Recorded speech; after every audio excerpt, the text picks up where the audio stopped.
Nope, never. But here's the And I am thing. a scientist, so.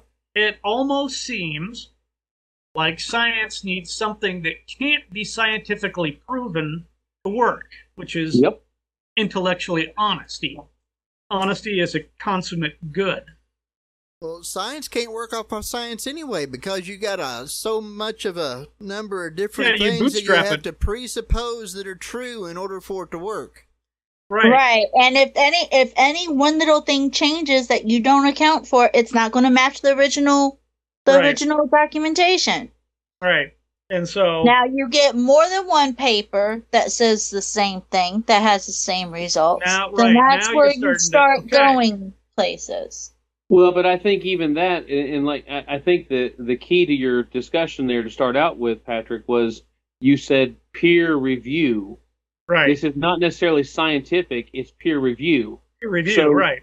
Right. So they start going by more things that are consensus based versus actually scientific based. Right. And you know, It's a group I thing. know several conservative commentators who have actually got works published, peer reviewed, because they were going like ad hominem against the left. Right. And it was funny to watch how that these people who had absolutely no education whatsoever were peer reviewed and celebrated for being just amazingly intelligent. And it was all a joke to begin with. yeah. And it will eventually get pulled.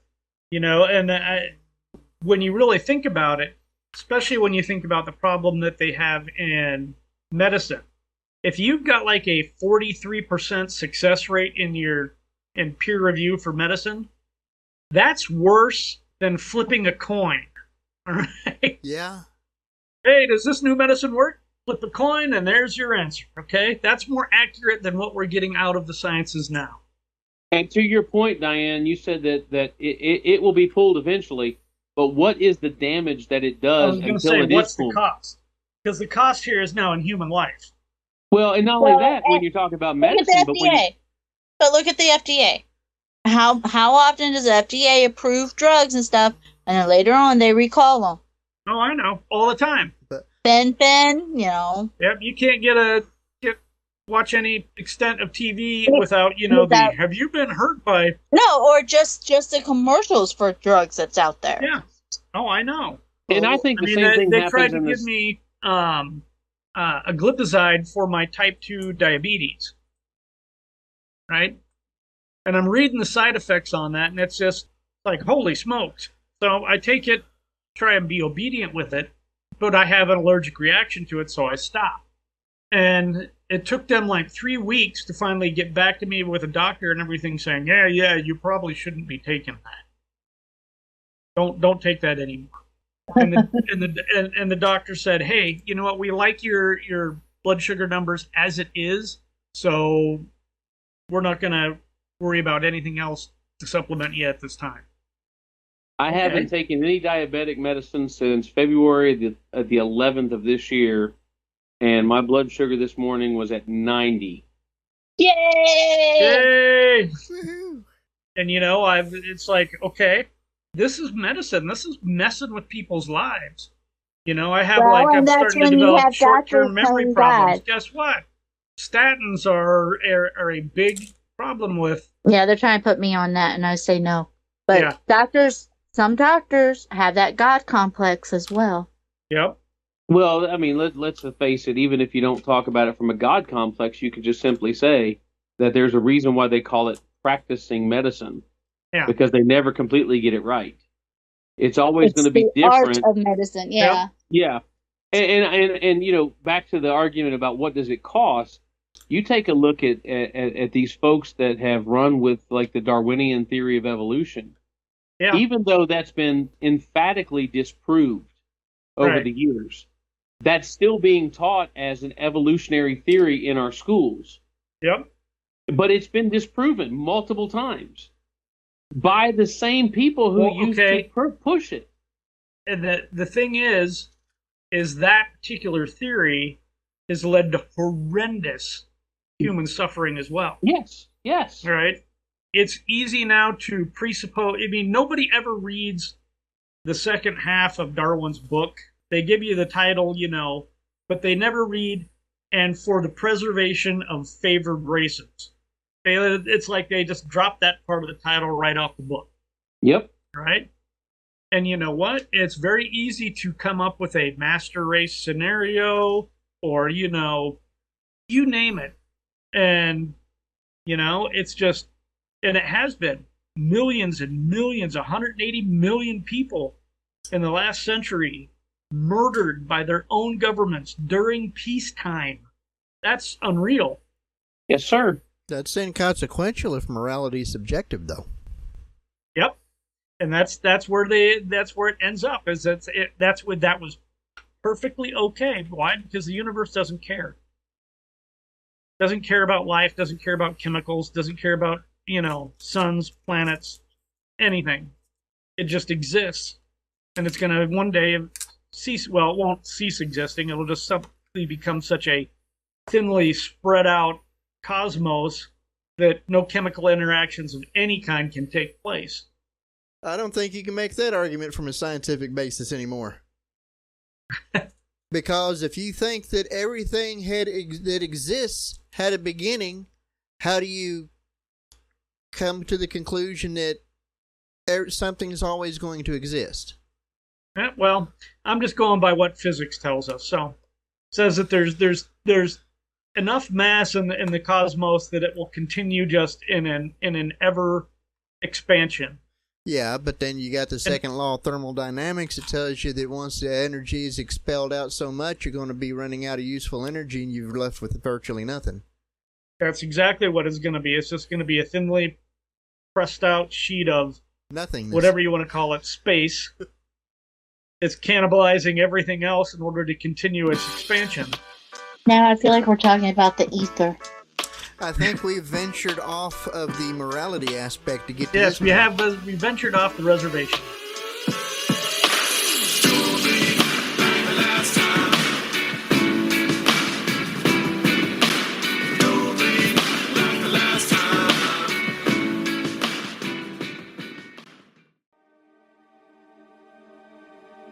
This is 2A in 2 minutes with Jason Gouffre. There are four main pillars of combat one must learn to be able to effectively defend oneself with a firearm. Mindset, tactics, skills, then gear. In that order. The last item on the list, gear, we discussed last week. That was the trusted firearms. This week we will tackle skills, the next foundational pillar. Skills is the next logical step after procurement of a firearm. Get the tool, learn how to use it. Seems simple enough, right? You'd be surprised the amount of people who think just having a gun is all you need. They are wrong. Dead wrong if ever tested. Skills are learned that need to be taught to you. Some can be learned solo, but formal instruction from a qualified professional is always best, especially starting out. A basics course on how to use your pistol, AR-15, or shotgun defensively is a definitive need for the Greenhorn rookie. And after the class, at-home repetition of drills learned in a dry fire setting is a great way to keep your skills up.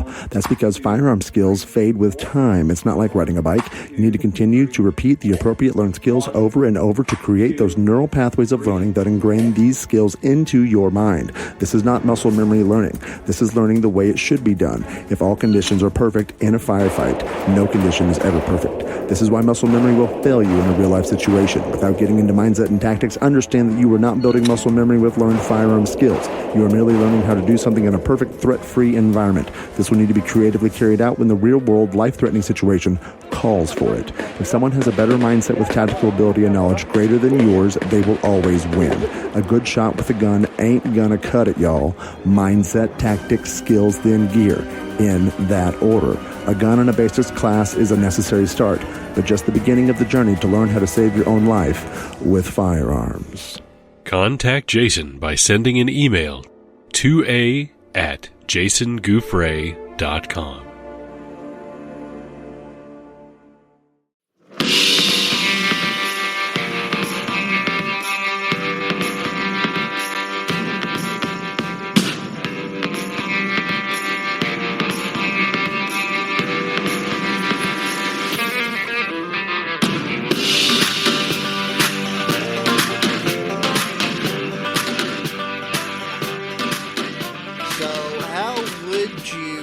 Establish morality outside of any theistic existence? I don't see how you can.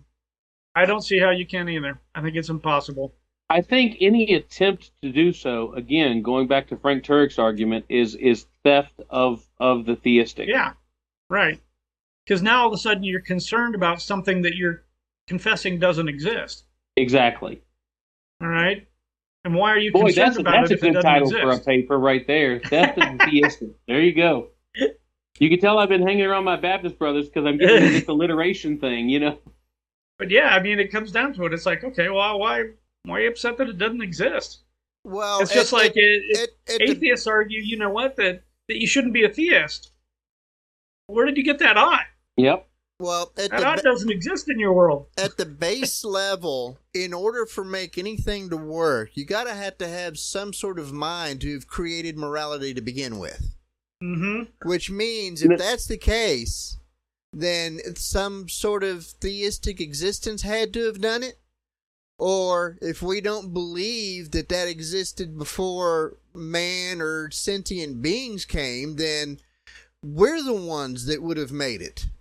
But Right. the problem is, with the way what so many people's quote unquote moral codes are, they can't live it out. Right. If you put, like, as a lot of atheists are fond of saying, human flourishing is their guideline. Well, the problem is that's word salad. It doesn't mean anything. Why? You don't know, or I don't know, in a godless environment, what exactly is human and flourishing. If 10% own all the rest of the 90% population as slaves, how do you know we won't flourish better? And why is that important anyway? Yeah. And again, it gets you just to intractable problems that unless you have a transcendent divine mind, it's a no-go. Now, the problem is that, you know what, as a selfish, rebellious creature, you can deny that mind. You can go, you know what, forget it. But that's still part of reality. That's part of the reality that you're dealing with, which is why that atheists still think there are oughts and ought-nots. Because they're dealing with the fact that reality says God exists. Well, didn't God even say that creation itself sings the praises of God? Yep. So, I mean, you have to take into account that when an atheist stands up and says that morality exists because there's oughts and ought-nots, they're still putting it outside of their own selves and their own ideas. Right. But they refuse to acknowledge that God or a sentient being outside of this universe is what gave them the oughts and ought-nots. Right. And you can be, I think there's a relatively famous video online where William Lane Craig is like in an interview, and you see him making his case for the creator. I think this one was the Kalam cosmological argument. The atheist goes, well, what if I just believe in a computer that is basically all powerful and blah, blah, blah, blah, blah, blah, and has created and fine-tuned all these things and blah, blah, blah. William Lane Craig just looks at him and goes, I remember that. all I think you've done is give God a different name. Yeah, because I mean, the guy would start at one level, and Craig would point out, well, you got this thing. Okay, well then if this and this thing, and it's like, Right. yeah, if we keep on going, you're just creating God again. Period. Right.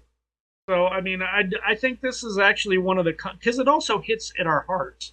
We like to think of ourselves as wearing the white hats. Nobody likes to think of themselves as the bad guy. All right, so morality hits deep, I think, in the heart of people. And that's why certain movements, like the movement for gay marriage and everything else like that, why it picks up steam, because it ignores all the logic. It just targets, you want to be a good guy. You want to do the right thing. You want to do the right thing by these people. It skips over all of the logic or deep thinking involved on it. Yeah, but that argument ultimately becomes it's the right thing by the majority. Right. So if the majority is like the lemmings who run off the cliff, does that mean I have to run off the cliff to be moral? Yes, and That's yes, exactly it. Yes and no. It's not always what the majority